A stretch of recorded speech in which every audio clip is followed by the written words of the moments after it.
আসসালামু আলাইকুম রহমতুল্লাহ। সবাইকে সুস্বাগতম আমাদের স্কুলের পক্ষ থেকে। করোনাময় দুর্যোগ সময়ে সকল শিক্ষা প্রতিষ্ঠান বন্ধ থাকায় তোমাদের কথা বিবেচনা করে আমার এই ক্ষুদ্র চেষ্টা। তো আমরা গত ক্লাসে দ্বিপদী বিস্তৃতি 10.1-এর কিছু অঙ্ক নিয়ে আলোচনা করছিলাম। আজকে 10.2-এর বাকি অঙ্কগুলো নিয়ে আলোচনা করব। তো 10.1 এবং 2-এর সবগুলো অঙ্কের জন্য আমাদের 3টা সূত্র প্রয়োজন। তো গত ক্লাসে আমি 2টা সূত্র লিখে দিয়েছিলাম, আর আজকে বাকিটা সূত্র লিখব। এই সূত্রগুলো অঙ্কগুলো করার পূর্বে আগে সূত্রগুলো আয়ত্ত করতে হবে। যদি সূত্রগুলো ভালো পারো তাহলে অঙ্কগুলো কিন্তু একদম ইজিভাবে করতে পারবা। তো দেখো সবাই বোর্ডের দিকে।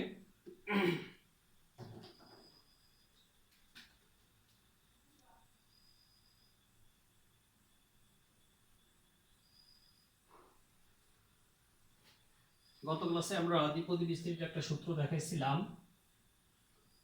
1 plus y for n equal হচ্ছে 1 plus n y plus n of n minus 1 by 1.2 y squared plus n of n minus 1 n minus 2 1.2.3 y cube plus গত ক্লাসে এই সূত্রটা দেখাছিলাম। আজকের ক্লাসে এই সূত্রটা লাগবে x plus y for n। সূত্র হচ্ছে xn plus n x n minus 1 y plus n of n minus 1 1.2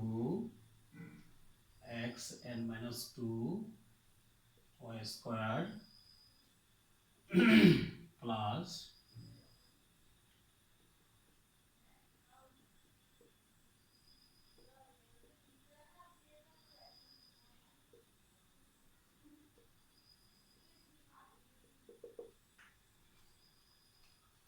10.1-এর জন্য আমাদের এই সূত্রটা দেখাইছিলাম আমরা। আজকে যে অঙ্কগুলো করাবো তার জন্য আমাদের এই সূত্রটা প্রয়োজন। x plus y forward n এর সূত্র হচ্ছে xn plus nx n minus 1 y plus n of n minus 1 by 1.2 x n minus 2 y squared plus n of n minus 1 n minus 2 by 1.2.3 x n minus 3 y cube plus dot dot এভাবে যেতে থাকবে। তো আগে সূত্রটার সাথে এই সূত্রটা অনেকটা মিল আছে, শুধু এখানে আগে 1 ছিল পূর্বে, এখন হচ্ছে xn। আর এখানে n ছিল, অতিরিক্ত আমাদের এই পদটা লাগবে, এই উৎপাদকটা লাগবে এইটা। তাহলে আগে ছিল ny, এখন ny ঠিকই থাকছে, তার মাঝে আমাদের x for n - 1 লাগবে। আবার আগে যা আছে তাই লিখলাম, এখানে x n - 1 ছিল, এখানে হবে x n - 2। বারবার এই পদটা আমাদের বাড়তি লেখা লাগবে। তাহলে উপরের সূত্রটা মুখস্থ যদি করে থাকো তাহলে ওটার সাথে এটা মুখস্থ করতে একদম সুবিধা। অতিরিক্ত শুধু আমাদের এই পদগুলো লাগবে, xn xn - 1 xn - 2 xn - 3, এই পদটা উৎপাদকটা আমাদের লাগবে। ঠিক আছে,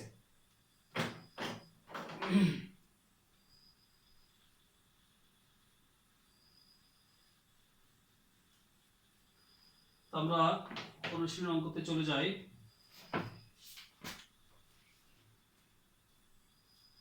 10.2-এর যেমন আমি একটা অঙ্ক দেখাই, সেটা হচ্ছে 9-এর 9-এর ক। অঙ্কটা ছিল এরকম, 2 + 3x for 6, 2 + 3x for 6 বলছে এটাকে দ্বিপদী বিস্তৃতি করার জন্য। তো আমরা শুরু করি তাহলে। এতকে দ্বিপদী উপপাদ্য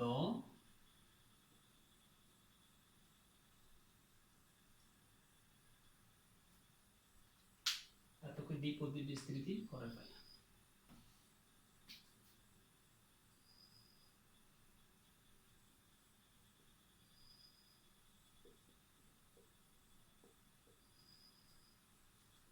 তাহলে এটা হবে আমাদের এখানে যদি 1 এর পরিবর্তে অন্য কিছু থাকে তাহলে সেটা হবে x, এটা হবে আমাদের x, আর এই টোটালটা হবে y। তাহলে আমাদের সূত্রটা হলো x plus y forward n, nটা হবে আমাদের 6। তাহলে এটা হলো আমাদের সূত্রটা দাঁড়ায় কি xn, x বলতে এটা, তাহলে xn প্লাস n, তারপরে x n minus 1 y, xn plus n x n minus 1 y, y বলতে 3x প্লাস তাহলে n of n minus 1 1.2, এই x n minus 2 y square plus n of n minus 1 n minus 2 1.2.3, তাহলে x n minus 3 আর হবে 3 plus factor. এখানে বলছে আমাদের চারটি পদ পর্যন্ত করার জন্য, তাহলে 1 2 3 4 আর করা লাগবে না। তাহলে এখানে nx xn plus nx n minus 1 y plus n of n minus 1 by 1.2 x n minus 2 y square plus n of n minus 1 n minus 2 by 1.2.3, তারপরে x বলতে 2 n minus 3 y কিউব।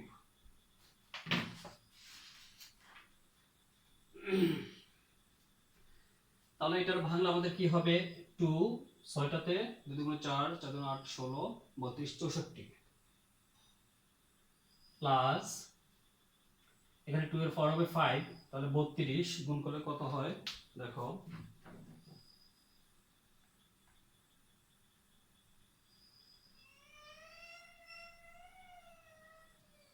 তাহলে এখানে আর 2 5টা 2 5টা 2 দুগুণ 4 4 দুগুণ 8 8 দুগুণ 16 16 দুগুণ 32 আর 3 6 18 32 গুণ 18 576, তাহলে 576 আর এখানে থাকলো x প্লাস এখানে 2 তাও 4টা 2 4টা আর এখানে হবে 3 স্কয়ার, তাহলে 2 4টা হবে আমাদের গুণ করলে কত হয় দেখো, 2 4টা 2 গুণ 4 4 গুণ 8 8 গুণ 16, তাহলে 16 গুণ 3 উপর স্কয়ার তাহলে হবে 9 গুণ এখানে 6 থেকে 1 গেলে হবে 5 5 দিলাম, এখানে আছে 6 আর নিচে আছে কত 2 2 6 এর ভিতরে যাবে 3 বার, তাহলে বাকি গুণ করব 3 দ্বারা, ইকুয়াল হলো আমাদের 2160। তাহলে 2160 আর x এর উপর হবে স্কয়ার, x এর উপর স্কয়ার, এই প্লাসে প্লাস এখানে 1 2 3 এই তিনটাতে 6 হয়, তাহলে এই 6 আর এই 6 আউট করা যায়, এখানে থাকে আমাদের 6 থেকে গেলে 5, এখানে 5 4 আর এখানে থাকবে 2 এর পাওয়ার 3, তো 2 এর পাওয়ার 3 তে হবে দেখো কত হয়, আমরা এখান থেকে গুণ করে আসি, 3 তিনটাতে হচ্ছে 27 27 গুণ আর 2 এর উপরে 6 মাইনাস 3 তাহলে হবে 3, 2 তিনটাতে হবে 8 8 গুণ আর এখানে 6 থেকে 2 গেলে 4 গুণ 4, 6 থেকে 1 গেলে 5 গুণ 5 আর এখানে 6 আর এখানে এই তিনটা গুণ করলে হবে 6, তাহলে এই 6 আর এই 6 আউট, এটা বাদ দিলে আমাদের কত দাঁড়ালো ইকুয়াল 4320 4320 আর x এর উপরে কিউব হবে, এই তো আমাদের রেজাল্ট হয়ে গেল।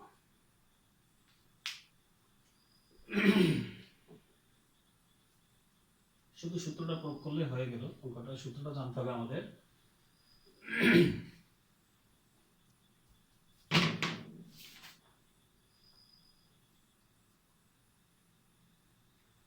আমরা 10 নম্বরটা করে দেখো, 10 নম্বর অঙ্কটা ছিল এরকম,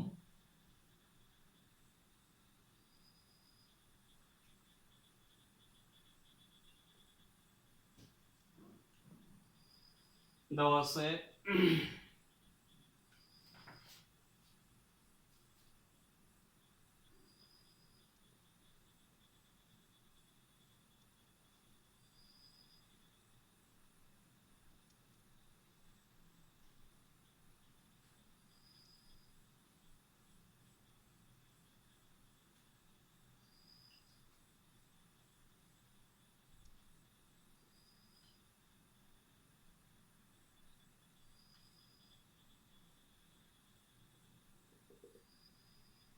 এই কন্ডিশনে দেওয়া আছে আমাদের P Q R P R S এর মান নির্ণয় করতে বলছে। তাহলে আমরা যদি প্রথমে বহুপদীটা এরকম হয় যে 1 প্লাস অথবা মাইনাস যাই থাকুক 2x ধরলাম পাওয়ার n, তাহলে এটা আমাদের দাঁড়াবে 1 প্লাস y এর হর n, এই সূত্র ইউজ করতে হবে। আর যদি কন্ডিশনটা এরকম হয় যে 2 প্লাস 3x, হ্যাঁ, তাহলে ফর n এটার আমাদের ইউজ করতে হবে। যদি এখানে 1 এর চেয়ে অন্য কোনো 1 ছাড়া অন্য কোনো সংখ্যা হয় তাহলে আমাদের এটা ধরতে হবে x, আর এখানে যাই থাকুক সেটা ধরতে হবে y। তাহলে এই সূত্রটা ব্যবহার করতে হবে। এখানে একমাত্র 1 থাকলে আমাদের এই সূত্রটা ইউজ করতে হবে, আর 1 এর পরিবর্তে এখানে যদি অন্য কোনো সংখ্যা থাকে, যে কোনো সংখ্যা, তাহলে আমরা সেটা x ধরবো, আর এখানে যাই থাকুক সেটা ধরবো y। তাহলে x প্লাস y পাওয়ার n এই বহুপদীর সূত্রটা ইউজ করতে হবে। তো এখানে আমাদের এই কন্ডিশন এখানে যাই থাকুক এই শর্তটারে আমরা দেখছি এখানে p আছে, তাহলে 1 ছাড়া অন্য কোনো সংখ্যা আছে, এই জন্য আমরা এটারে x প্লাস y পাওয়ার n এই সূত্র তৈরি করে নিতে হবে আগে। এই সূত্র যদি আমরা তৈরি করি তাহলে p প্লাস x বাই 2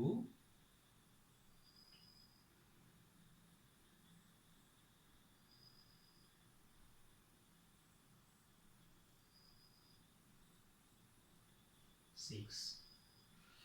তাহলে এই সূত্রটা তৈরি করার জন্য আমাদের যে কাজটা করলাম, এখানে p এর পরিবর্তে p দিলাম, আর এখানে সূত্র তৈরি করার জন্য এখানে প্লাস লাগবে, তাহলে এই প্লাস দিলাম, এই মাইনাস সহকারে এই পদটা আমরা y তে পরিণত করলাম। তো 1 দিয়ে x এর গুণ করলে x হবে, আর নিচে 2টা বসিয়ে দিলাম, আর এই মাইনাসটা সহকারে এখানে এটা বসাই দিলাম। ঠিক আছে, হলো। আর ডান পাশের মধ্যে যা আছে তাই লিখব, তাহলে r মাইনাস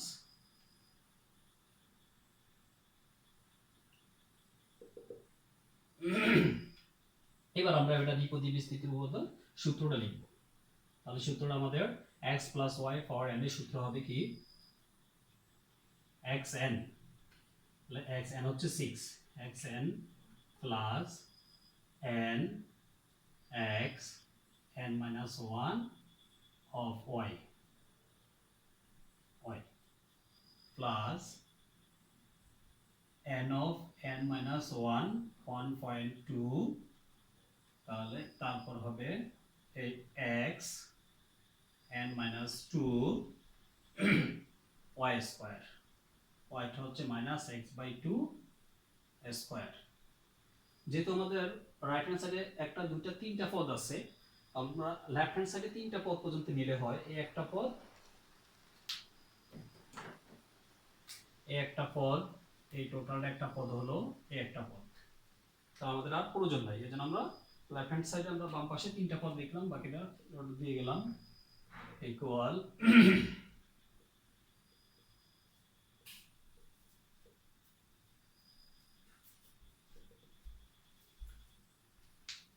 লিখলাম। এবার এই কাজটা করা যায়, তাহলে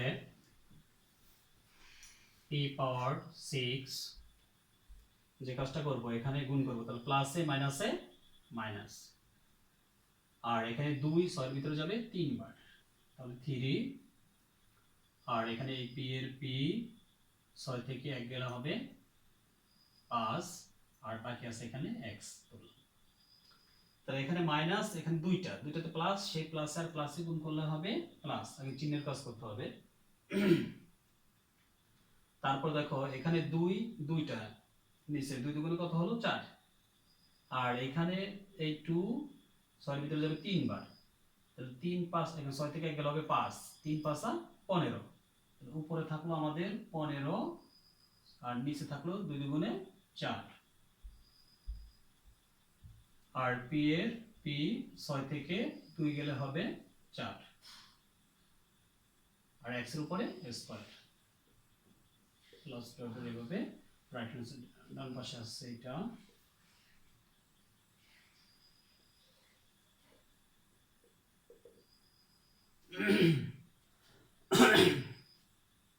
এবার আমরা উভয় পক্ষ থেকে x স্কয়ার এবং ধ্রুবক পদের সহগ সমীকৃত করে পাই, এটা লিখতে পারো উভয় পক্ষ থেকে x স্কয়ার ও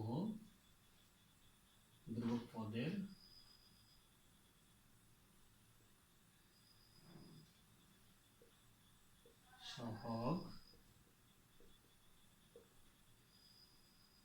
সমীকৃত করে পাই।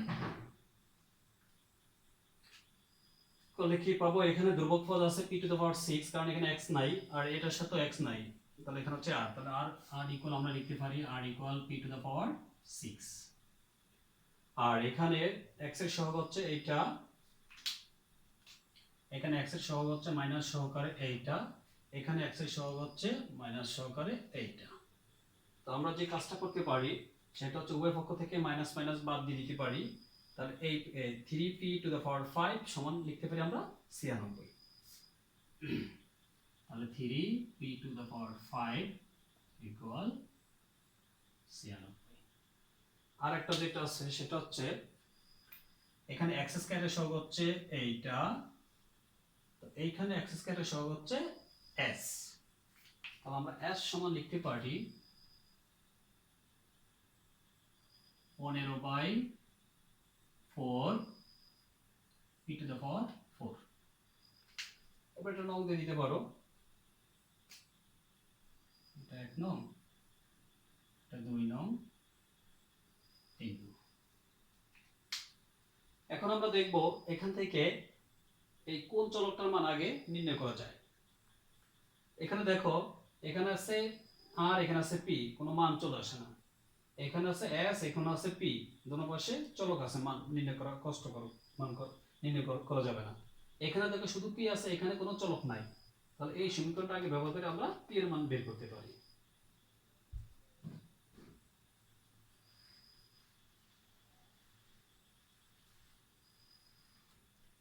তাহলে আমরা যে কাজটা করতে পারি সেটা হচ্ছে কত, 2 নং ইমপ্লাইজ, 2 নং ইমপ্লাইজ আছে, তাহলে 3p to the power 5 equal 96, বা p টু দ্য পাওয়ার 5 96/3, বা p to the power 5 equal, তাহলে 3 9 এর ভিতরে যাবে 3 বার, 6 এর ভিতরে গেল 2 বার।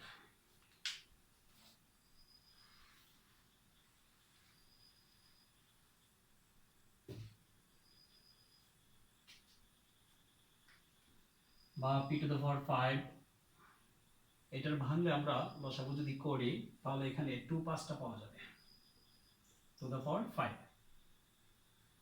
তাহলে ধন পাশ থেকে আমরা ফর যেহেতু একই পাওয়ার বাদ দিয়ে দিতে পারি, তাহলে p ইকুয়াল 2 লিখতে পারি, p ইকুয়াল 2।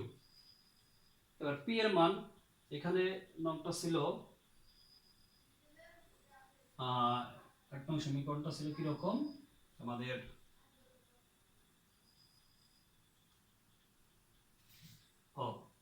r ইকুয়াল ছিল p টু দ্য পাওয়ার কত, 6। আমরা যদি p এর মান যেহেতু পাইছি, এই মানটা আমরা এক নংটা ছিল এরকম r equal p to the power 6, p এর মান বসে দিলে আমরা দুই নং এক নং থেকে r এর মান বের করতে পারবো। দেখো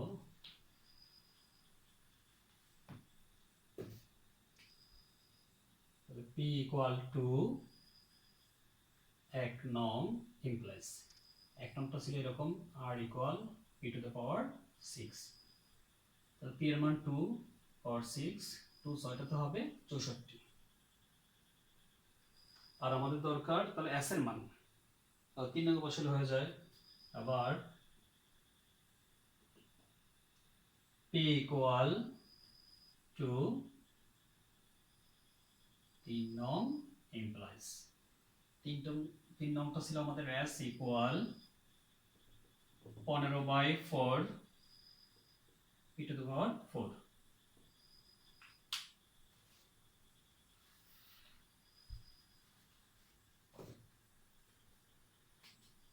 তাহলে 15 15 4 এর 4, আর এখানে p এর মান ছিল 2 টু দ্য পাওয়ার 4, তাহলে এখানে 15/4 গুণ 2, 15/4 p টু দ্য পাওয়ার 4, তাহলে এখানে হলো 16, 2 4টাতে হবে 16, তাহলে 4 16 ভিতরে যাবে 4 বার, 4×15 = 60। p = 2 বসাই, তাহলে আমরা r এর মান পেলাম 64, p = 2 বসানোর কারণে আমরা s এর মান পেলাম 60। তাহলে আমরা লিখতে পারি, এখানে p আর s এর মান বের করতে বললো, তাহলে অ্যানসারটা হবে এরকম। তাহলে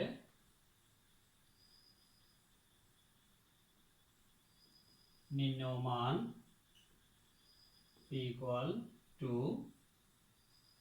তারপর r = হচ্ছে 64, s = হচ্ছে 60। এই তো অ্যানসারটা।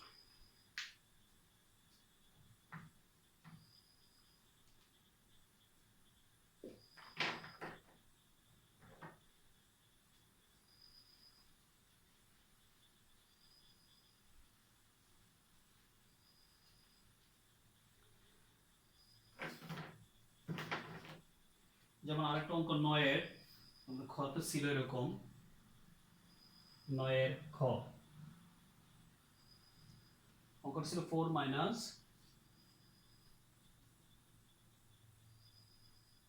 1/2x, 1/2x first bracket close পাওয়ার 5। এখন যদি বলে এটাকে তোমার দ্বিপদী বিস্তৃতি করো, এখানে কিন্তু এক নাই, তা আমি বলছি যদি এখানে 1 প্লাস এখানে যাই থাকুক সেটা হবে y or n, আর যদি এখানে একের পরিবর্তে অন্য যে কোনো সংখ্যা থাকে তাহলে সেটা হবে x, আর বাকি এখানে যা থাকবে সেটা হবে y, তাহলে x + y পাওয়ার n। এখন আমাদের দেখতে হবে এই অঙ্কটা কোন সূত্রতে যায়। যেহেতু এখানে প্রথম সংখ্যাটা 4, এখানে হচ্ছে 1, তাহলে 4 হলে তাহলে এই সূত্রটা আমাদের এই সূত্রতে নেওয়া যাবে না। যেহেতু এটা 1 বাদে অন্য সংখ্যা, তাহলে সেটা এই সূত্রতে নেওয়া লাগবে। এই সূত্রতে নেওয়া লাগবে, আমাদের যে কাজটা করতে হবে সেটা হচ্ছে যেমন 4 আর সূত্রে এখানে আছে প্লাস, প্লাস দিব, আর এইটা সম্পূর্ণ মাইনাস সহকারে হবে y, তাহলে -1/2x ফার্স্ট ব্র্যাকেট ক্লোজ। এবার যেহেতু আমরা এখানে ফার্স্ট ব্র্যাকেট ইউজ করছি, তাহলে এই ফার্স্ট ব্র্যাকেট হয়ে যাবে তখন সেকেন্ড ব্র্যাকেট আর পাওয়ার 5। তাহলে এটা হয়ে গেল। এখন তোমরা এটা করতে পারবা, এটা হবে তাহলে x আর এই টোটালটা হবে আমাদের y, তাহলে দাঁড়ালো x প্লাস y এই পাওয়ার 5 হলো n। এই সূত্রটা লিখে এবারে আমরা হয়ে গেল। তো এইভাবে করতে পারো।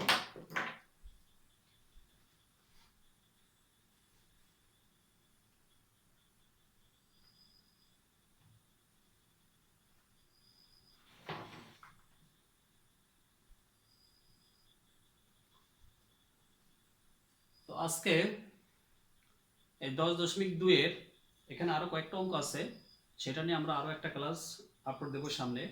তোমরা এই যে দুই তিনটা অঙ্ক দেখালাম, তোমরা এই অঙ্কগুলো একটু বেশি করে করবা, আর যাতে তোমাদের বন্ধু বান্ধব বাকি আত্মীয় স্বজন সবাই এই ক্লাসটা দেখতে পারে, এজন্য তোমরা এই ক্লাসটা একটু সাবস্ক্রাইব করবা। আর অঙ্ক করার মাঝে যদি কিছু বুঝতে অথবা লিখতে ভুল হয়ে থাকে সেটা ক্ষমা সুন্দর দৃষ্টিতে দেখবা। আর করোনাকালীন সময়ে তোমরা বাহিরে না যাওয়াটাই বেটার। বাইরে যাওয়ার একেবারে যদি প্রয়োজন না হয় তাহলে বাইরে না যাওয়াটাই বেটার মনে করি। তোমরা বাসা থেকে পড়াশোনা করবা, আর এক একটা অঙ্ক 2-3 বার 4 বার করে চেষ্টা করবো, তাহলে দেখবে একদম সহজ হয়ে যাবে। তো এই কামনাই বিদায়, আজকে এই পর্যন্ত থাকবে। আল্লাহ হাফেজ।